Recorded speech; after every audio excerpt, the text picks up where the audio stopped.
Robin Pod is powered by Budget Tyres Autocentre. Make them your first and only choice for a vast array of vehicle services. They are a reputable East Hull-based car specialist and dedicated to providing quality services at reasonable prices. And don't forget, they are trusted by the players, club officials and supporters of Hull Kingston Rovers. Find them at 146 Leeds Road and ask them about the exclusive discount they offer Hull Kia Rovers Forever members.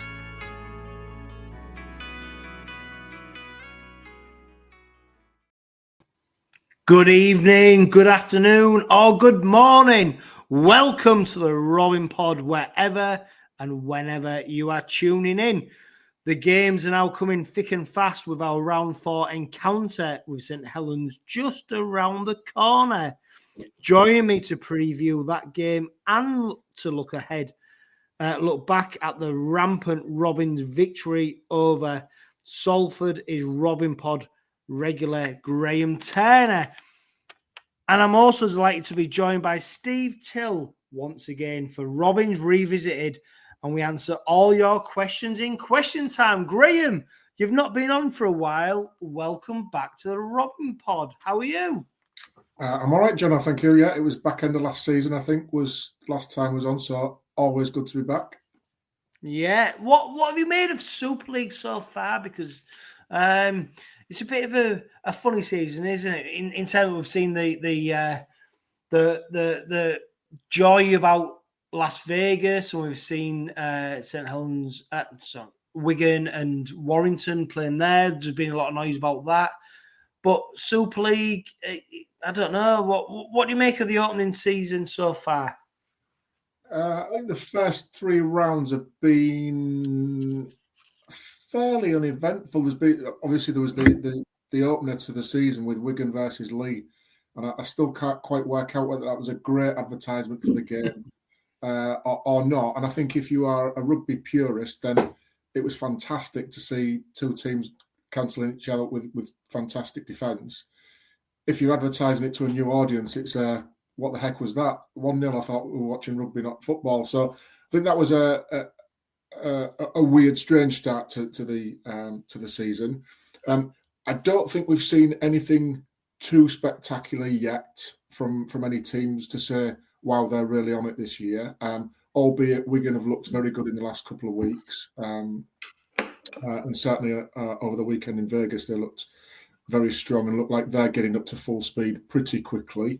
I think the season's started well for some clubs. I think there was a couple of clubs that were, I think I've used the Castleford game for us as our first game as a benchmark, and we managed to scrape the golden point victory. And I think Castleford were at their upper limit of their level of performance, with it being first game, relatively fresh squad, injury-free, etc. And we weren't quite at full tilt yet. So I think that was a bit of a leveler, but we managed to overcome that one. Again, week 2, I think the stand-up performance was again from Wigan in terms of the level of performance there.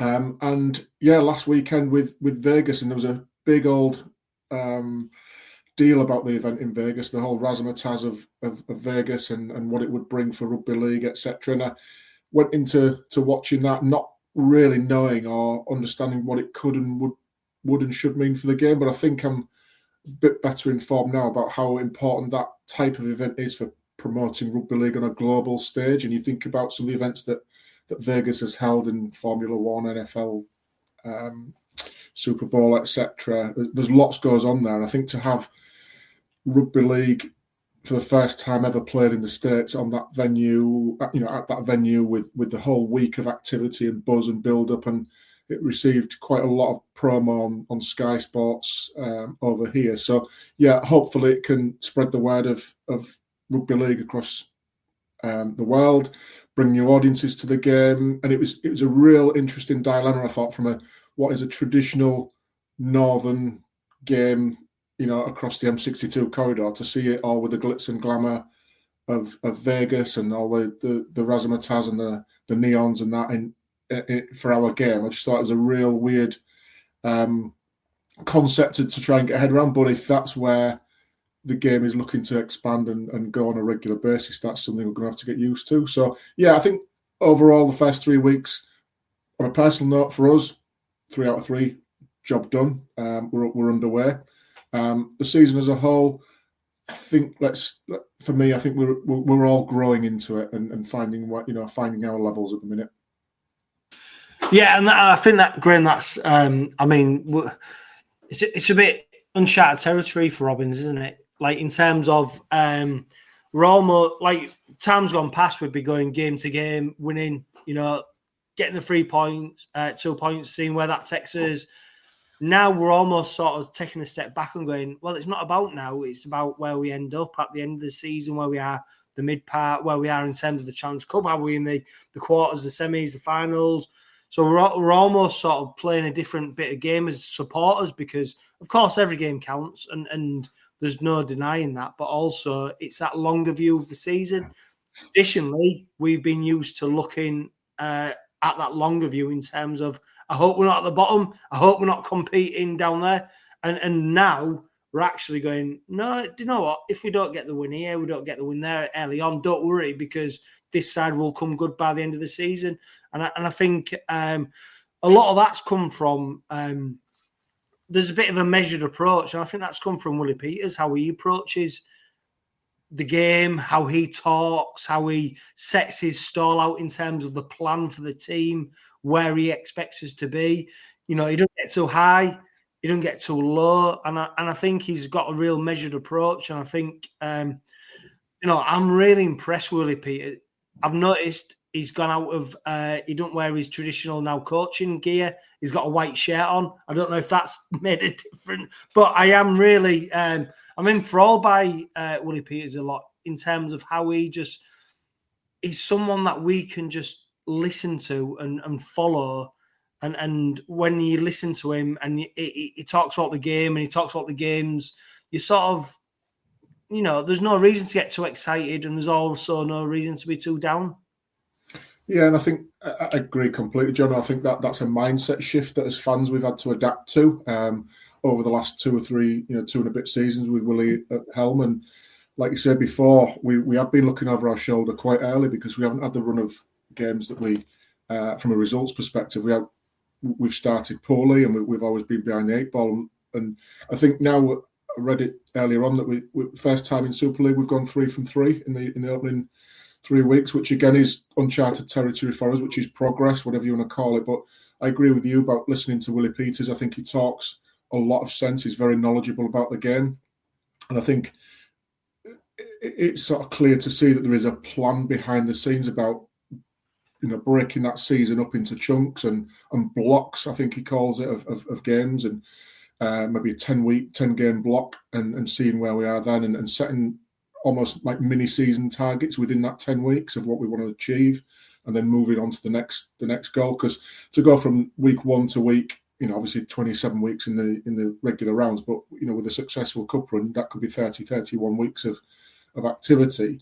So to go from 0 week to week 31 in the grand final, that's a long period of time to stay motivated, to stay hungry, etc. So having those bite-sized chunks of activity where you've got targets to aim for within that helps you get to the next block, which is 8-10 games away, perhaps, something like that. So I like that methodical process that is brought to it, and he's shared that as in his interviews previously, and his pressers.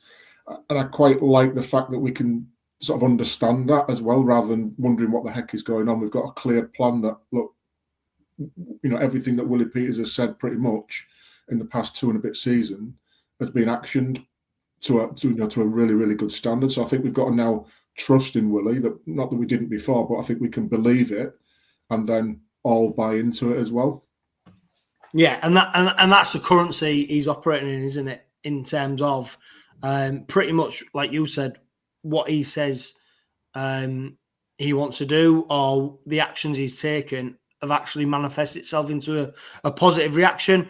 Let's go to that Salford game then, Graham. Niall Evans at fullback, Tom Davis on the right wing, Jack Broadbent right centre, Ollie Gilder at left centre, left wing, Joe Burgess.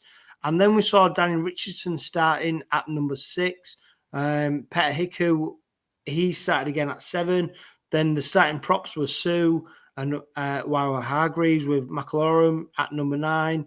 And then the second rows were Reece Martin, James Batchelor with Elliot Minchella, of course, at number 13. The bench was Litton, Hadley, Whitbread, Tanganoa. I suppose we're going to talk about the game against St Helens, obviously, later on. Danny Richardson, though, named in the number 6 spot. Of course, Michael Lewis would have normally been playing that position. What did you make of Danny Richardson's performance?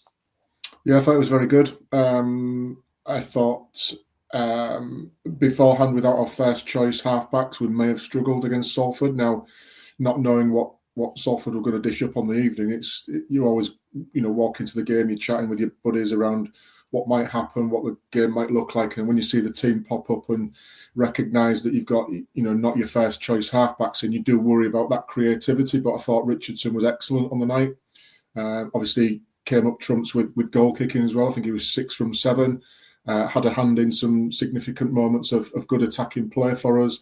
Didn't look rusty or out of place at all in terms of we've been used to seeing Mikey there. So I think from a replacement perspective, it couldn't have gone much better for Danny, and fair credit to him for dishing that up as well.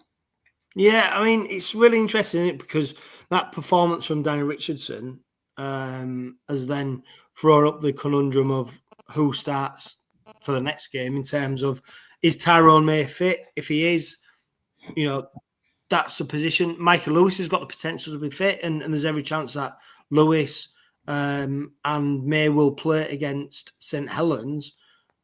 But it's raised a few questions around Tyrone May, hasn't it, in terms of how well Danny Richardson played. But then all of a sudden, there seems to be a bit of pile-on in terms of Tyrone May. And people questioned him last season in terms of what does Tyrone May bring to the side. I'm fully behind him. I think Willie Peters is. I think what showed me why Willie Peters is fully behind Tyrone May was the fact that he allowed him to come back on the 1st of January for pre-season training. So Willie Peters is known as a bit of a hard ass in terms of pre-season training. No, you come back when. But the fact that he allowed him to be the last player back for pre-season training shows me how much or how valuable he is to the team and how much Willie Peters really trusts him. So I always think, well, that tells me he is going to be a starting player. But obviously, you can't then discount what Richardson did in that game against St Helens. But there seems to be a bit of a pile-on, Graham. I don't know if you've noticed about people probably, don't appreciate what Tyrone May necessarily brings to the team, because then they've seen Richardson kick 6 goals from 7. To be fair, have a good game. But for me, I still don't think Richardson is in Willie Peters' mind in terms of a starting halfback role. And I'm surprised, Graham, what the pile-on has been from probably more on social media in terms of Tyrone May being, well, what does he bring? That kind of thing. Yeah, I think I don't agree with all that at all. I think he's like you. I think he's an excellent player, and I think it speaks volumes what you said about Willie's attitude towards it was family reasons. Obviously, he was stayed over in abroad for at the beginning of the season. But I think again, it's one of them. It's not just what we see on the Friday evening or the Thursday evening or whenever the game is. It's the Monday to Thursday slot as well that the coaching staff and Willie see the interactions with players and the contributions that they make during the week. We just see that 80-minute performance on game day, and I don't think this. All right, is been missing for the last couple of games, but certainly there was a lot of games last season where he was very good. Admittedly, some games, as most players are, they're not at the top of the game every single week, but that's just form. That's just the nature of sport and activity.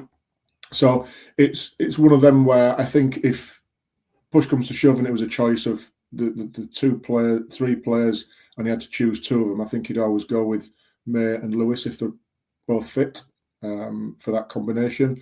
But say Danny Richardson has done himself absolutely no harm in putting himself in the frame to say, look, Gaffer, I'm here. I can do a good job for this team. And if one of them is not 100% fit, then we've got a ready-made quality replacement to pull that jersey on. And that you've heard, and everybody will have heard Willie talking about that next man up mentality. We are going to get injuries. We are going to get drops in form. We are going to get suspensions. That's just the nature of rugby league.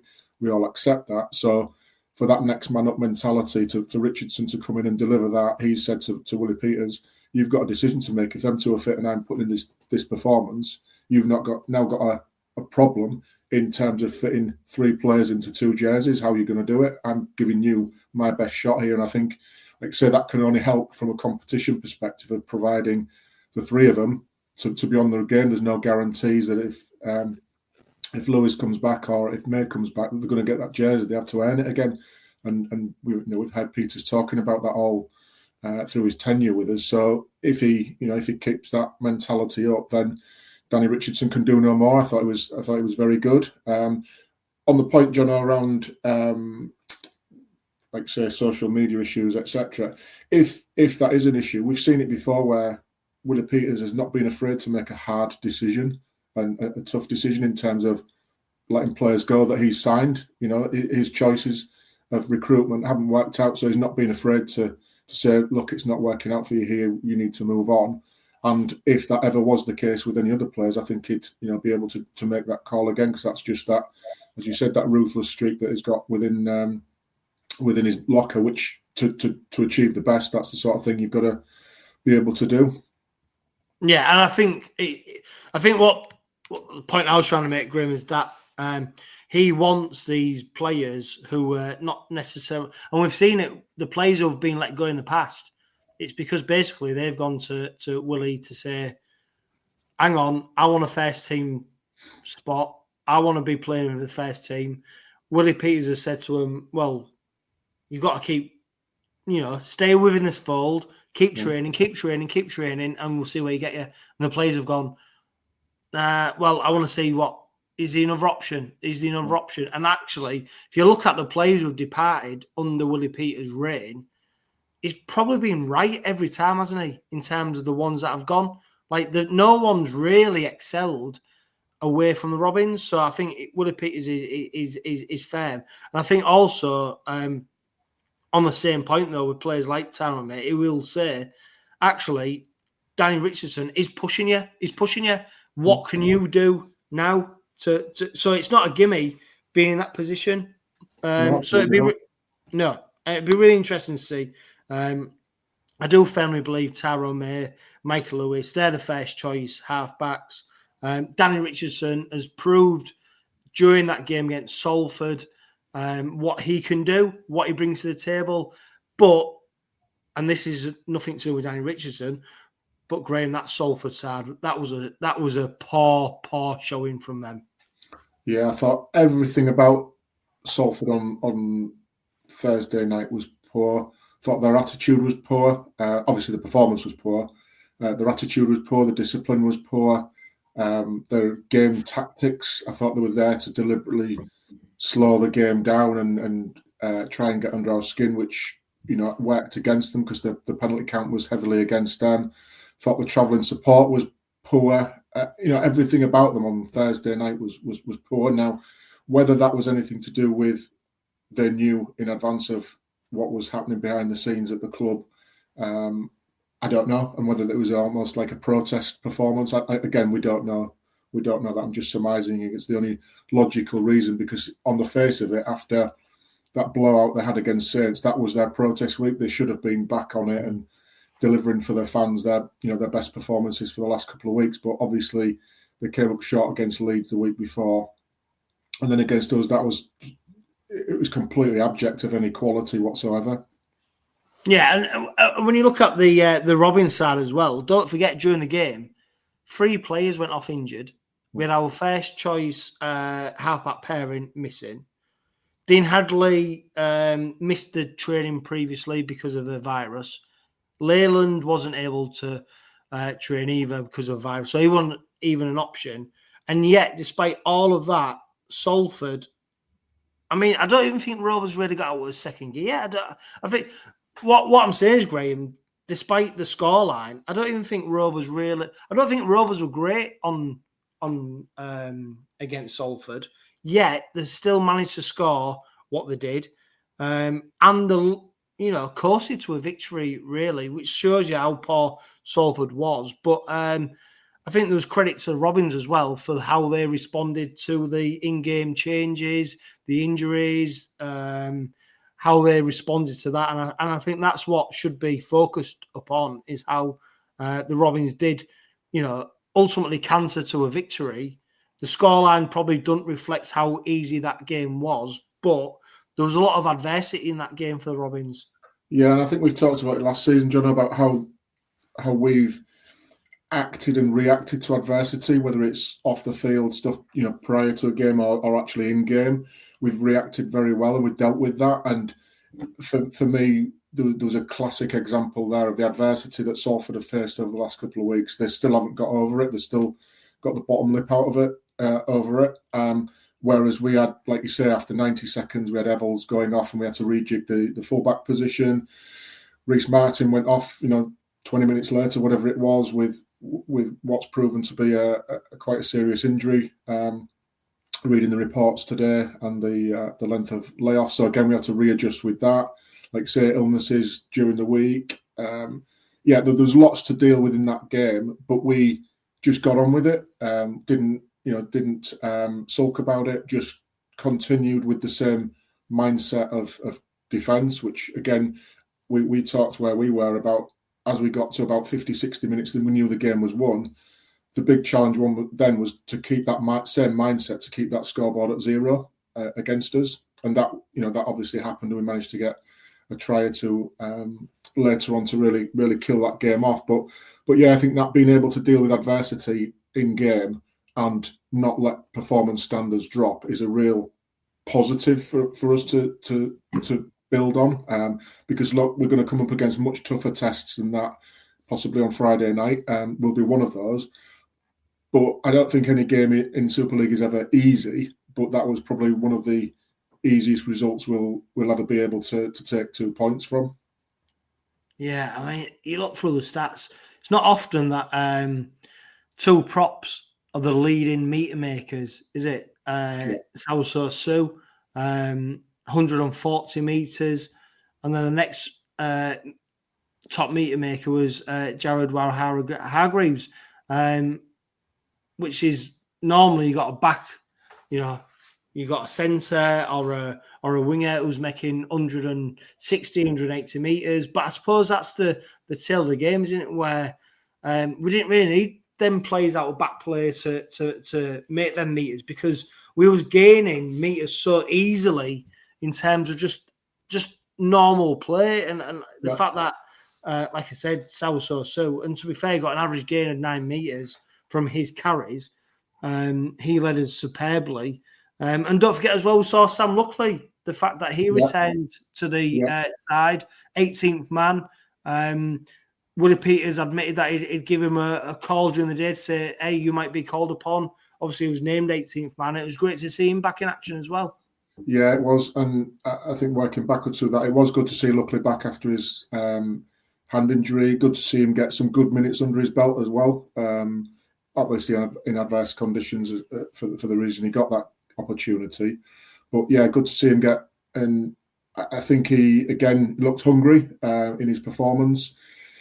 I think the way that you'd said there about us having to work for it, I think the work was done in defence, in the limitations that we allowed Salford to have in terms of yardage gained from there. And we were picking the ball up on our 30 or our 40 on the fly, and quite quickly entering back into their half for attack. So it was very, very much dominating. I was really, really surprised that was not far off Salford's best team out there as well in terms of the names on the team sheet.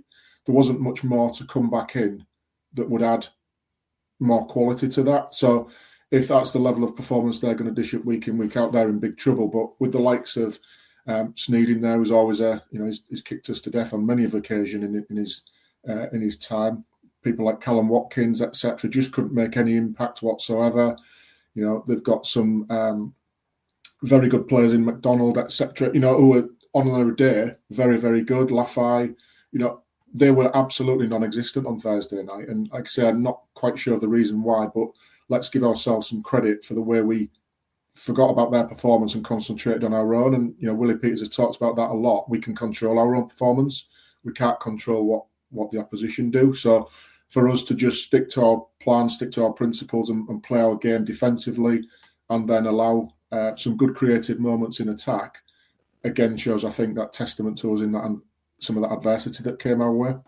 Yeah, you mentioned the attack there, and I think special credit must go to Ches-Lytton. He came alive, didn't he? Especially in that second half, close to the line. You saw the try he scored, but also the passes he gave to 𝗀𝗄𝗏𝗏. I mean, a prop forward nearly on a hat trick is almost unheard of, but it was all due to the service of Ches-Lytton, and he really made a difference to that attacking line. He caused Salford no ends of problems when he did play that hooker role for the Robins, and he seems to be a player who's grasping the opportunity that Willie Peters has afforded him in terms of the tactics that Willie Peters is playing. So 𝗂𝗏𝗏𝗀𝗏, you know, on the last Robin pod we recorded, we talked about how 𝗂𝗏𝗏𝗏𝗀 is so important in terms of defence. Well, the Salford game really showed the importance of Ches-Lytton in terms of attack and what he brings to that side. Yeah, I'd agree. And I think with Ches, we've seen that over the last couple of seasons, those moments where he has had that. And yes, him and Parcell have been dovetailing across that number 9. But now is the opportunity for Ches to really stake that claim on the shirt. And yeah, he gets probably 50 odd minutes. It seems that the rotation comes in of game time for Ches. And I think what I've seen looking at Ches this season is we know he can do it, but his understanding of when to do things is reading the game really, really well. And he knows when to scoot. He knows when to, you know, when defences are getting tired, big men in the middle are getting tired because they're overworked. He's ready to sort of dart in those gaps and run around them and just provide it on a plate for 𝗂𝗏𝗏𝗏 for his 2 tries. And, you know, he took his own well as well. So again, I think that ability to, you know, heads up footy, whatever you want to call it, his ability to see what's going on and make those in-game decisions, which are really, really quick. He's making the right calls at the minute, and it's looking good for him individually, but it's benefiting us because we're able to play off the back of that. Yeah, you'd probably say seasons gone by, his defence has probably let him down, but he seems to be fronting up at the moment. And of course, it's what's really interesting me, Graham, and we spoke about on the last week's Robin pod, is how Willie Peters spells his forwards. And how he introduces them into the game, and then how we introduce Ches-Lytton on the back of what Mickey 𝗂𝗏𝗏𝗏𝗏 does. But they seem to be really complementing each other. And Willie Peters will be the first to admit that at this early stage of the season, that by no means is this a finished article. But you can almost see progress where this team can progress in terms of what they're doing now. And yeah, it's not perfect, but you can see this is this side has got the opportunity to build. And like we went back to what I said previously about seasons gone by in terms of how this Robin side would perform, you'd almost be fearful for the worst.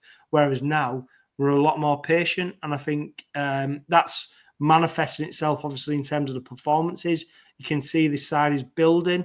And that's what excites me.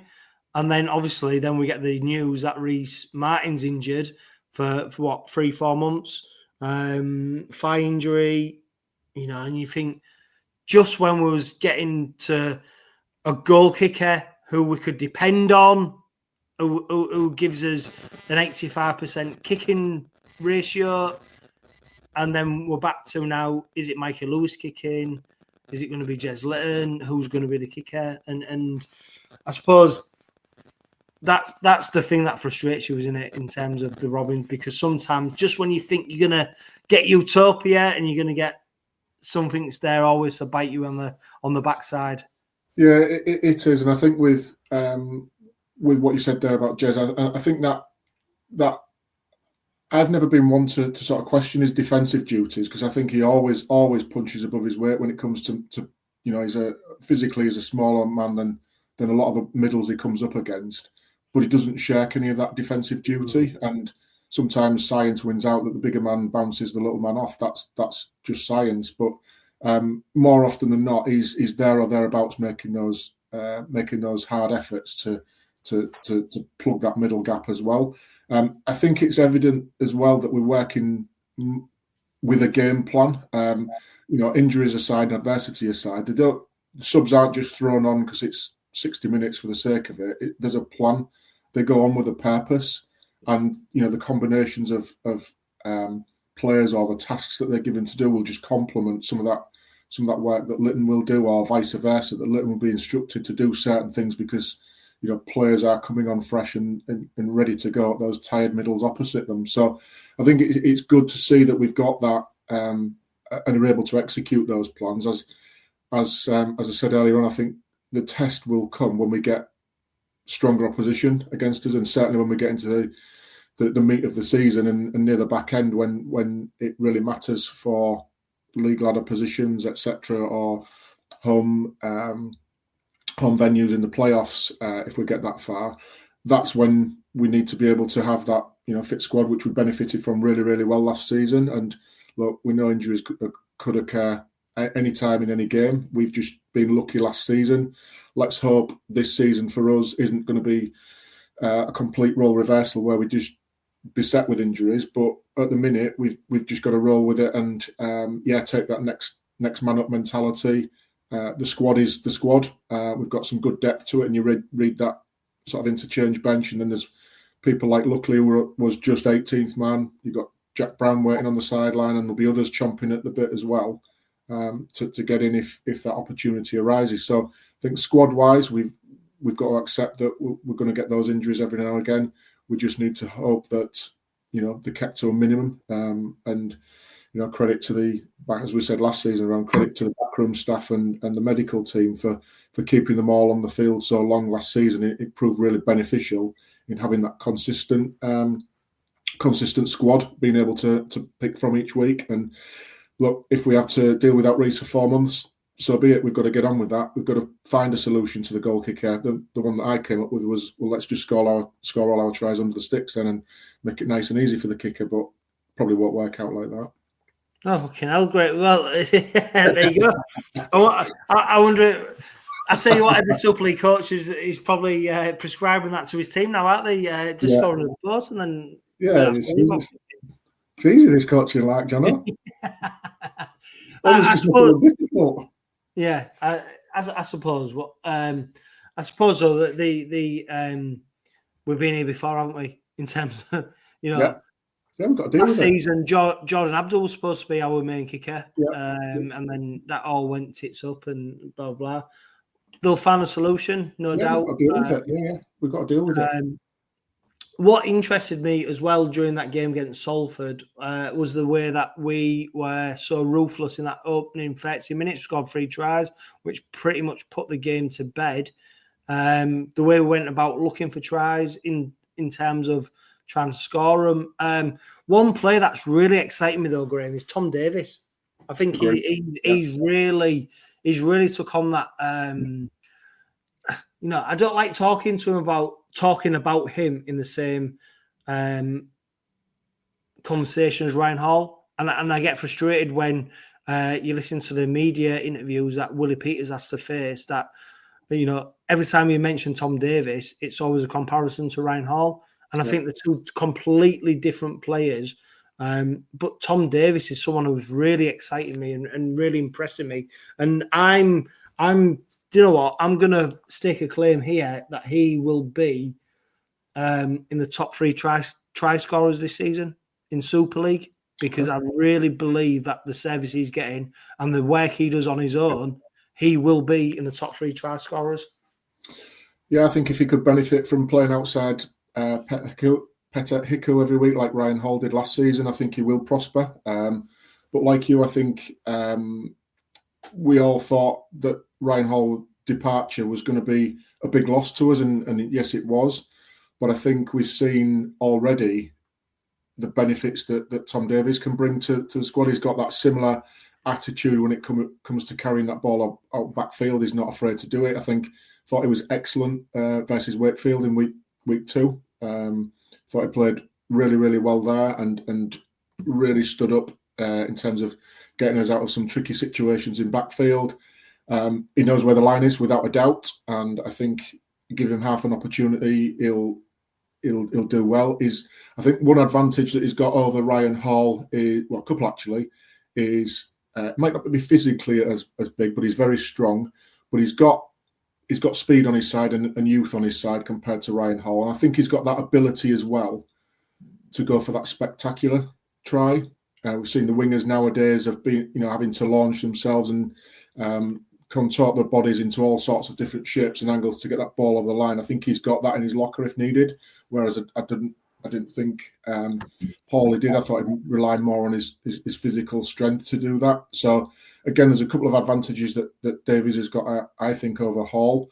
But yeah, so far so good. I think I agree with you. I think he's been excellent for us this season, and it hasn't proved a weak spot since Ryan Hall left. And last 4 years, I think we've all loved seeing Ryan Hall play in the red and white. But now I think we've got an opportunity to heap that praise on Tom Davies if he performs as well as he is doing so far. Yeah, he's got honestly, I do think he's going to be up there for one of the top try scorers. Anyone else stand out from that Salford game, Graham? Yeah, I thought big shout to Brody as well. I thought he did really well, fitting in at full back. That adversity coming in. Thought he didn't look out of place. He looked really solid all night. So I think there's a big credit needs to go to Broadbent for that performance. But I thought collectively it was a proper 80-minute performance that we put in there. There was no putting the queue on the rack after 60 minutes and letting our standards drop when we knew the game was won, and we tried to Harlem Globetrotter it, or we tried really extravagant stuff when it wasn't needed. I thought we stuck to the plan really well for 80 minutes, and really pleased that we got that big fat 0 on the scoreboard against us. Yeah, well, I heard a little rumour, and I haven't substantiated it yet, that Niall Evalds will be joining Huddersfield next season. But when I heard that, I did wonder, actually, if Broadbent might displace Evalds in that number 1 spot this season, based on Willie Peters seems to like him a lot, Broadbent, and credit to Broadbent. Since we signed him from when we signed him from Cass, especially last season, not many people thought he would feature so much as he did last season. The fact he played in the grand final, I mean, great credit to him. I reckon Broadbent is pushing himself. He's pushing and pushing and pushing. I wouldn't be surprised that. Do you know when your fullback gets injured and you panicked? You panic because you think normally your fullback's a position that is sacrosanct and you only have one person in that. When Broadbent goes into there, I'm getting less and less worried in terms of his place in that side. So I do think Broadbent, I think he's got every opportunity this season to actually push himself, and deservedly so, into that number 1 spot, because he's developing. And I like what I see from him. And that try against Salford give you a glimpse of what he can do with ball in hand. And he's strong defensively. Yeah, and he's versatile as well, John. And so, in that adversity, he came from centre to play full back, and there was no, it didn't look clunky or anything like that or out of position. He was organising well. So I agree, it could be a move that happened. I don't know, no idea about the rumours. I don't know where you get your rumours from sometimes, but look, they're not always from the best place, Graham, because I've been wrong a few times, so don't worry. I've warned you about looking on that dark web, mate. You need to be careful. Yeah, that's how I got that register. Yeah, well, again, you want to be careful. But again, the opportunity for Broadbent, again, historically, is been in and out of the squad. this is again a real opportunity for him to stake a claim on that jersey. If he's putting in performances like that, it's going to be hard for Evells to force his way back in. And that's the mentality that Peters has created about the next man up, or you've got to fight for your jersey. There's no shoe-ins for positions, and if he's performing solidly well, he'll earn that right to wear that number 1 jersey, or whatever number he's got on his back, but the number 1 position. Yeah, right. It's time for Steve Till to join us on the Robin Pod. Steve, how are we doing, my friend? All right, how are you? Yeah, well, I'm going to bring you back on for a game that is Graham will probably remember fondly. Is it the St Helens game from the 60s? From the 60s, yeah. Yeah.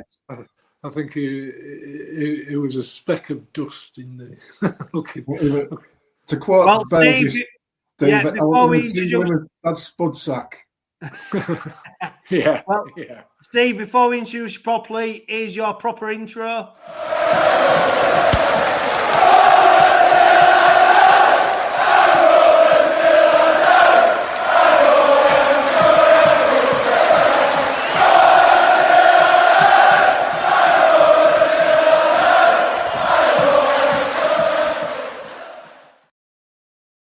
Fire away, Steve.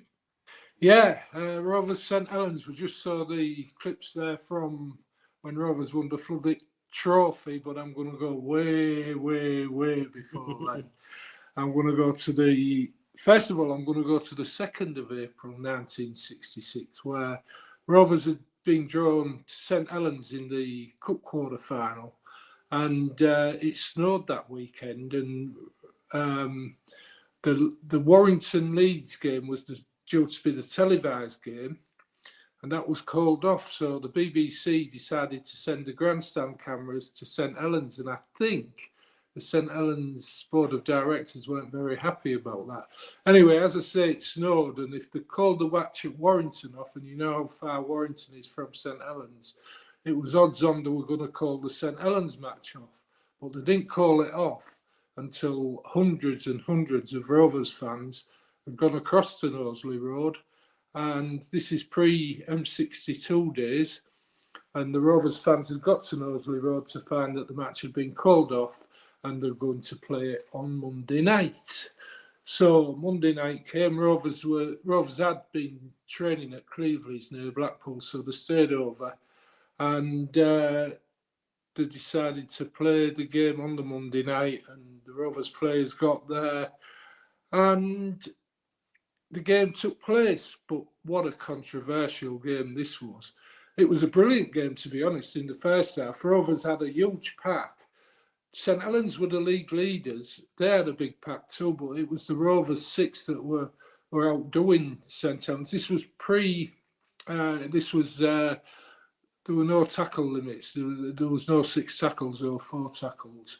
And the Rovers pack dominated the St Helens 6. And Rovers, it was who scored first. When Peter Flanagan, the lively hooker, put Brian Tyson in for a try. Brian Tyson, the prop forward. So Cyril Kelly missed the goal kick. He hit the post, and that proved controversial later on. Hit the post, but Rovers were leading 3-2. Kellett later got a penalty, and that made it 5-2 at half-time. And it'd been a tough game, but Rovers were spreading the ball about and running St Helens ragged at times. So then we came to the second half. Rovers got another try. Chris Young was put over by Dave Elliott, and we're coming towards the end of the game. Rovers are leading 10-7. St Helens had scored a try. Rovers are leading 10-7. Now, had we been on Sky, had it been today, we'd have known just what was left on the clock. But for those of us that were there, we got to what we thought was the 80th minute, and Eric Clay, the referee, decided to add on some extra time. He said Rovers had been time wasting. Well, the only time the match had stopped was when Tommy Bishop and Alec Murphy, the St Helens halfbacks, had argued with the referee over a penalty incident for Rovers, and also another penalty that when Herbert, the St Helens prop forward, had smacked Bill Holiday. So where the referee got the extra time from, we don't know, but he added minutes on. And during those minutes, it was the 81st minute when Cliff Watson, the St Helens prop forward, got sent off. And yet 𝗂𝗃𝗱𝗏, the referee, in front of 15,000 fans, the referee gave St Helens the penalty. It was no good going for goal because it would have been 10-9. And no one knew exactly how much time was left, but everybody knew it was coming to the end. So Alec Murphy decided to put an up and under into the sky, and Cyril Kelly, the Rovers fullback, was under it. He was ready to catch the ball, and all of a sudden there was like a deluge of fans came from the terracing as well as the players, and seemingly Kelly disappeared and no one knew where the ball was except Alec Murphy. It was in his hands and he touched down, over the line, but the ball had actually, from where I was, bounced from the wall that surrounded the pitch. There were fans on the pitch, and 𝗂𝗃𝗱𝗏, lo and behold, awarded a try in front of the sticks. And of course, that made it 10-10. They kicked the goal, Len Killeen kicked the goal, he could backheel them over Killeen, and it was 12-10, and the referee blew the whistle. After the game, so St Helens have won. After the game, 𝗂𝗃𝗱𝗏 was questioned about whether it was a try. He says, "Well, I didn't see it. I asked my two touch judges." And apparently they were the ones who awarded the try. Rovers board were incensed. Colin Hutton, the coach, said, "I don't know where the extra time came from." He says, "Because I only went on the field twice to look after injured players."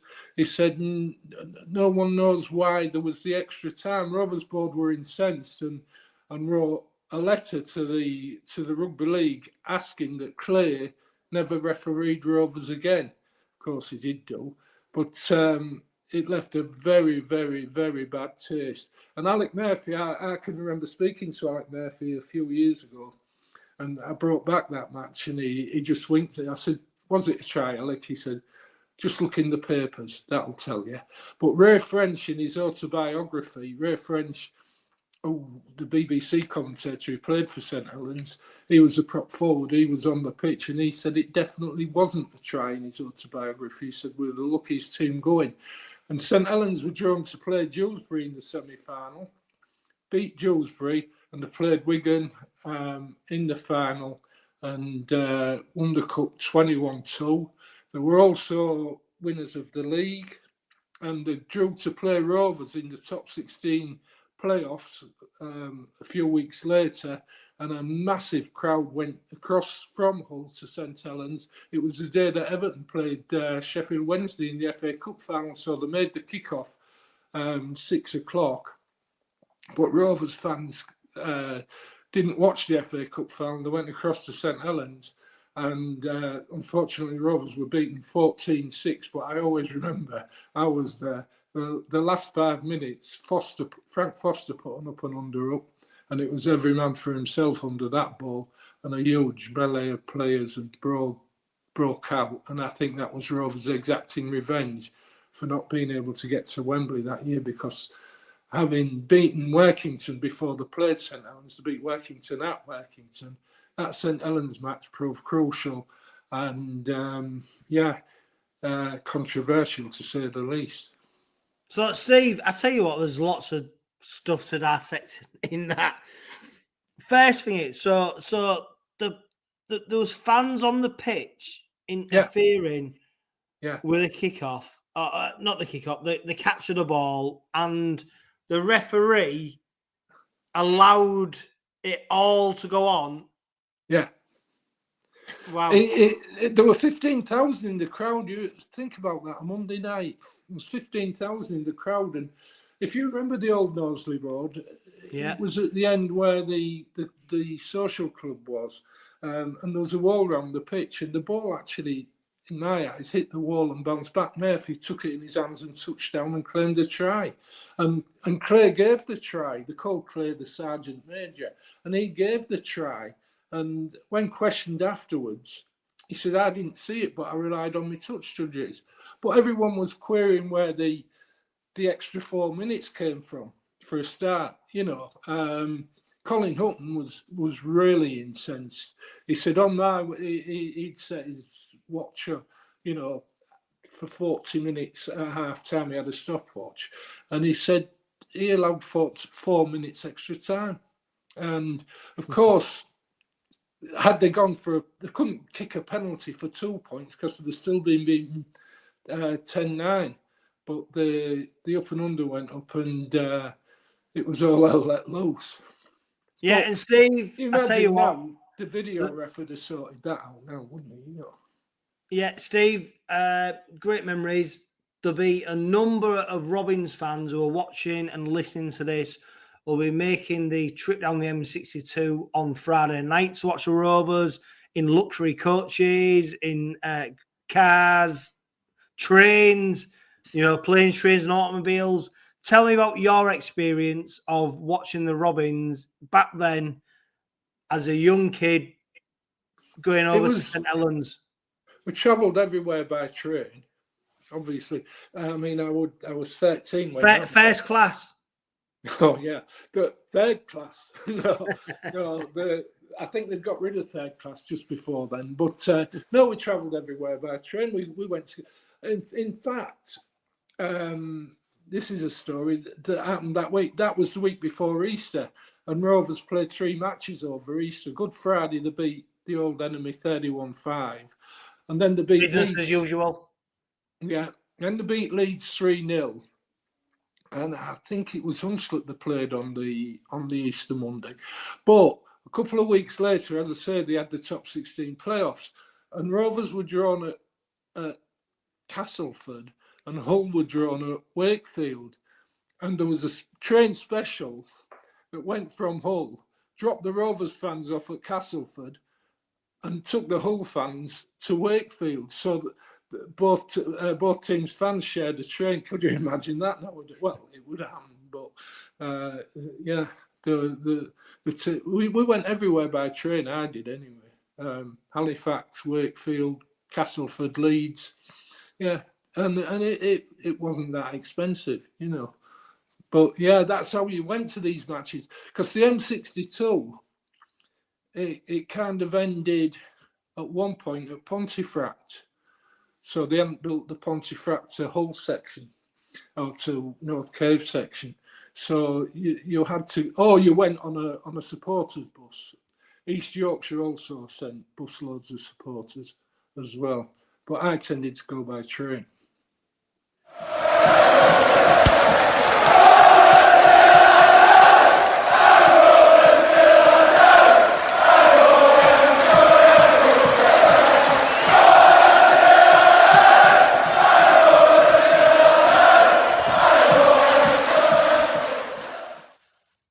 Great, thanks for that, Steve. I'll tell you what, we'll keep you on. Graham, St Helens up next. Normally, when you travel across to St Helens with the Robins, you're expecting the worst, aren't you? It's a bit different now, though, isn't it? Yeah, I think we've now shown we can compete. We've now shown we can go away on a Friday night and win out of Hull or out of Yorkshire. So I think that monkey's well off the back. I think Saints are a strange one at the minute because they haven't really come up against a tough test. So I think this is going to be an interesting one to call on Friday night and watch them against Wakey over the weekend. And whilst they did some decent stuff, I wasn't blown away by their performance against Wakefield. And I think if we can perform well, we've got a good chance of going over there. I don't think it'll be the same scoreline as we got last year when they were beset by many injuries. But I think we can go over there with confidence, definitely, 3 from 3. We're playing some decent stuff, but I think this is now really the first proper test. And when things are settling down, we're coming up against a club that should be there or thereabouts in the playoffs at the end of the season. So I think it'll be a good good benchmark of where we're at. Still relatively early in the season against Saints on Friday night. Yeah, Steve, you're a betting man. The bookies will probably put St Helens slight favourites, but that's probably home advantage because it's a real tough one to put your money on, isn't it? Because Robins have done so well, and St Helens you're still not quite sure what they can do this year. Yeah, they haven't. The Wakefield match was the hardest game, I guess. They played Westall and they played Salford, and then Wakefield. And Castleford. They beat Castleford, didn't they? Yeah. So they've not met the strongest teams yet. I think in a way it's a free hit for Rovers because deep down, like being a betting man, I'd be looking at St Helens to win off levels, but with the start, I think Rovers will probably get 6 start or 8 start on the Coultons. But it's a free hit for Rovers. I don't know what I missed the early part of the cast, but would you want Mikey Lewis coming back against St Helens, or would you give him another week or two? I don't know. But it's certainly a free hit for Rovers, and we're certainly not going there without hope. We've got to, our key is our defence, and we've just got to keep hitting them and putting them off their game. You know, they've had it free and easy. They can throw the ball about. Sailor can strut his stuff. Phelps, I call him Vanessa. He can do all the stuff down the wing and celebrate as much as he wants against the Salford side and Cass. But he'll meet a different player when he meets the Rovers defence, So for me it's a free hit. I go with more hope than confidence, but wouldn't it be nice to do them again? Even if it's by 1 point. I don't mind winning every game by 1 point. If we keep winning. Yeah, great. I tell you what, there is a few. Obviously, when you look at the squad in terms of injuries, who might be playing, who might not be playing. We talk about Mikey Lewis, Tyrone May. Well, at the moment, they've every chance that they're playing, and as much as we may say, "Oh, give them an extra week," well, if they're fit, no, they're playing. And we're sort of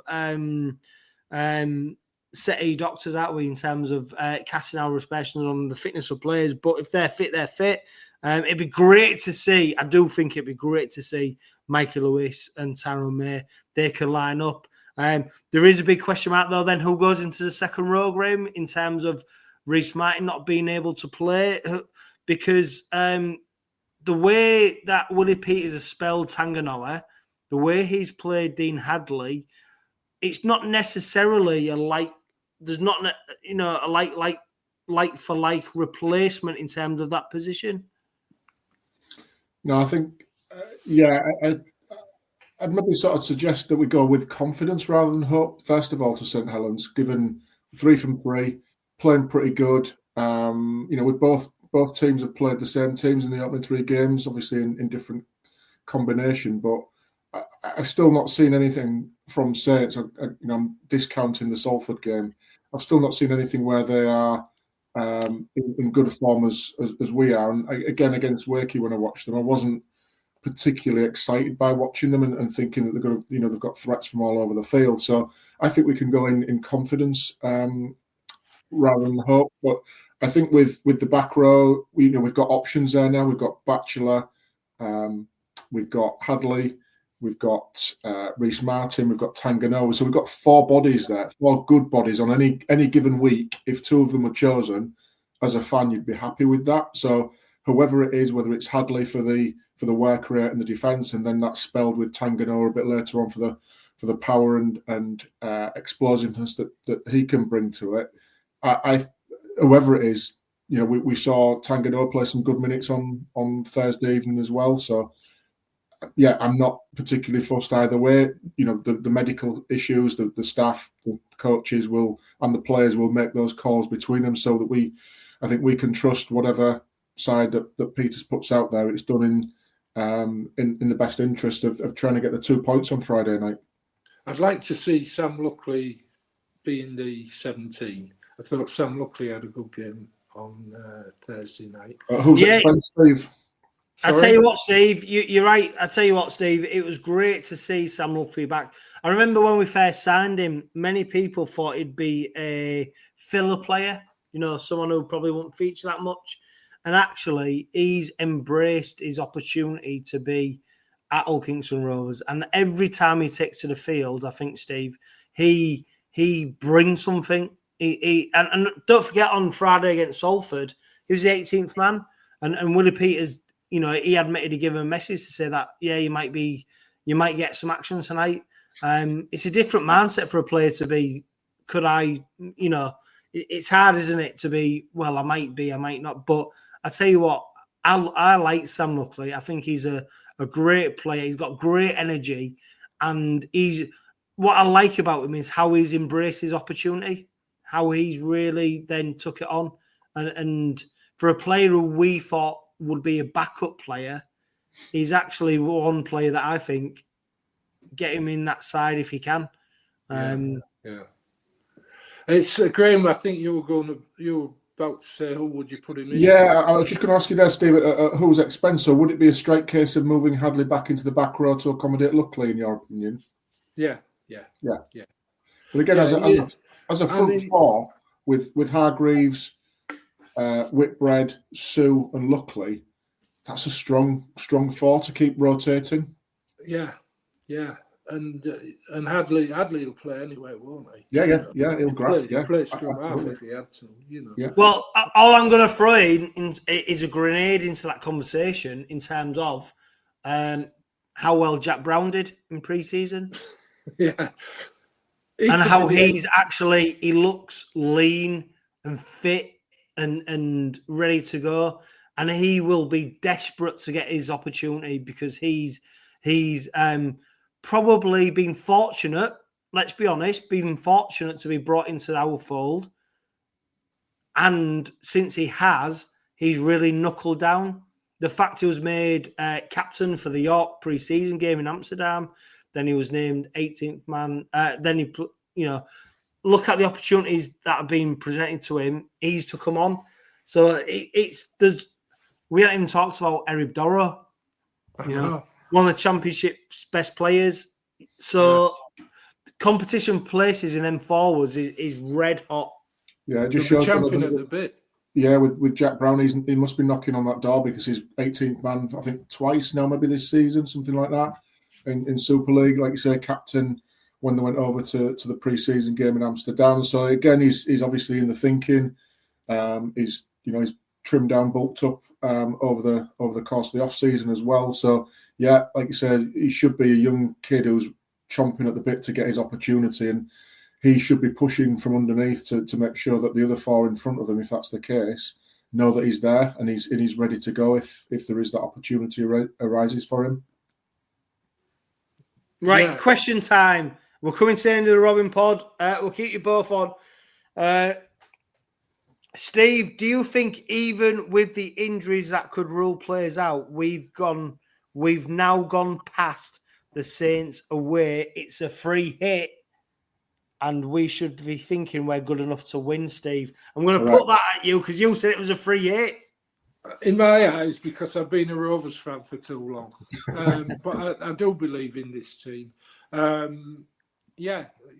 I mean, like I say, it's being a Rovers fan that makes it a free hit. But they'll go with the players will go with confidence. Oh, without a doubt. You've got to go with confidence. Every match you play, you've got to go with some kind of confidence. And so I think it'll be a 4-pointer either way. Yeah, that's my view on it. It'll be a 4-pointer either way. And yeah, if we can go into, I'll tell you something. Rovers beat Salford at the weekend. The other side beat Huddersfield. Our local newspaper put out 13 articles about them lot, and they put out one over the weekend. This was up to last night. They put 13 articles about them lot and put one. I want to see us beat St Helens and see how many articles they put out about our successes, because I think that's criminal the way they operate. Yeah, Graham, I suppose a victory against St Helens this early on in the season, away from home, it's still early doors, but these are the kind of results that do make you believe. Yeah, 100%. Yeah, and I think, as not just the players going with confidence, I think fans should go with a bit of confidence as well. Not arrogance, certainly not, but confidence that we've got the game plan, we've got a good structure in place, we've got the players. I think we can go with confidence to compete there. Yeah, Badger Kingston on Facebook. Would you make a place for Richardson in the starting lineup against Saints, Graham? Depends if Lewis and or May are fit enough to play. Yeah. And then, Steve, this is interesting. Adam Wadforth on Facebook, he says, disciplinary-wise, if some of our players who are nearing a ban reach that limit after Saints game, bear with me, can we use that, say, one-game ban for the cup game versus Oldham? So basically, what he's saying is, because obviously the points are now accumulated out there for disciplinary, would it be wise for some of our players who are nearing a ban that limit after the Saints game to get a ban against Oldham to then make them limit, to get them to then their ban comes off and they go back to zero? I mean, I'm reading into that. Does he want a Rovers player to get? Yeah, well, I think it's like in football. It's like that football where if you get a yellow card after so many, it wipes up. If you're in a cup competition, you get a yellow card or a red card, you get so many, then it wipes them out. But you can then play in the semi-final or the final, or I don't know. Yeah, let's not talk of bans. You've got to play the game. Play the game to win it.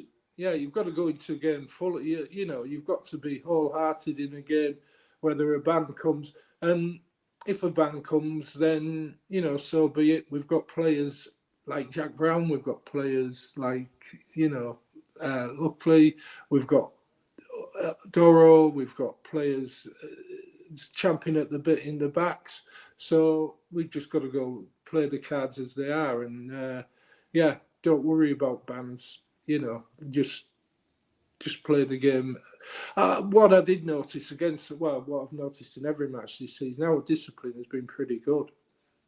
In fact, in rugby league, throughout the game, all the games I've seen, some of the games have been a bit tepid, but the tackling has been legal in most games.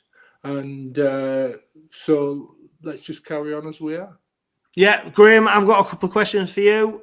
Would you rather have £150 or Jared Warner-Hargreaves' head full of pound coins? Definitely his head full of pound coins. It's massive.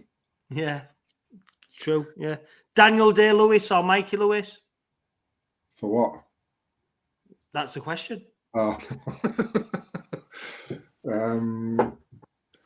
Mikey, of course it is. Yeah.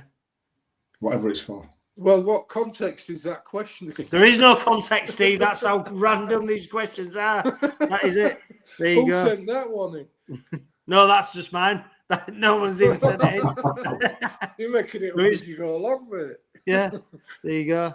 I see, just talking about bans and what have you, I see Tom Holroyd got 2 matches for, I don't know if you saw the incident. Disgusting. Absolutely disgusting, Steve. Yeah. I mean, how can... He knew what he was doing, full stop. He knew exactly what he was doing there to that player. Yeah. How can the Salford player who got, was it Shorrocks? Who was the Salford player? Shorrocks, yeah. Yeah, he gets 3 matches for what he did. Yeah, Holroyd only gets 2 for what he did. Yeah. Well, Steve, I ain't got time to start another podcast, so we'll leave the disciplinary issues. We haven't talked about Vegas and Derek Beaumont straddling a Harley Davidson. with Warrington head coach Sam Burgess after a defeat. All the fallout from that. All I hope is that next year is that Hull Kingston Rovers are playing in Las Vegas. That would be a fantastic opportunity. I don't know if my wife would be quite happy with that, but she's not invited, so it'd be... Well, there you go. She's not going to be happy if she's not invited. You just give them a bit Probably of be ecstatic, Jono, that you're not there. Well, it's not my fault. The education system is like it is it? And teachers not allowed to take holidays during the non-school holidays. Anyway, that's digressing. A huge thanks, Steve Graham, for joining me on this week's Robin Pod. Of course, we'll be joining you next week, hopefully on the back of a victory over St Helens. But for now, live, love, laugh and be happy. Singing a song when the red, red robin comes bob, bob, bobbing. When the red, red robin comes bob, bob, bobbing. When the red, red robin comes bob, bob, bobbing along.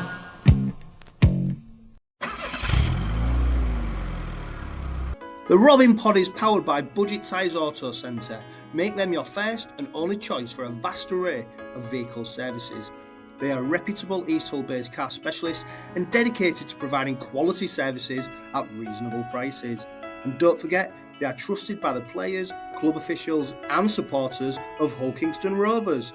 Find them at 146 Leeds Road and ask them about the exclusive discount they offer Hull KR Rovers Forever members.